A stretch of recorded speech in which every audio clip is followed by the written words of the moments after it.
یعنی سیاست کسی است که در رکشا دانر دکان استاد میشه، یک چیز را بین کدم تو میگیره، از غریب میته وقتی که مایدش میتی یک 5 سالی و دیگه 150 میتی با درسش پیسش میگیره، یک 5 سالی اگه متوجه شوین که دست راست خود در زیر چادری خود میگیره،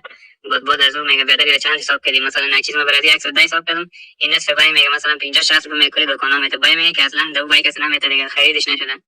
باز خلاصه موضوعی که میگه پس پیسه ما بیت، من پیسه ما دیت بگی ای با وقتی که پیسه تمیت میگی سعی میکنی که 5 سالی از کم است، بعد میگه 5 سالی که جاش لگ اول خب من تو میگه اگر دیت کنه خورد سرت خب میره گرفتن، اگر نخورد باز 5 سالی اعلام میکنه زیر چادری. من گفتم کاملا که چک کنم چادری فوز اعلام کردم پیسه زیر چادریش، وقتی کاملا چک کردم گفتم اینو ببخشید بدر نگونای تو نگونای من میگن در زمین غلطی ده بودن. یک دفعه دیگه هم آمده بود یک 5 سالی از من رفتم برد ایشه، باز ویدیو چک نشون دادم باز گفت اینو در زمین افتیدم دیگه. این سیاست در دکان اینا کامیره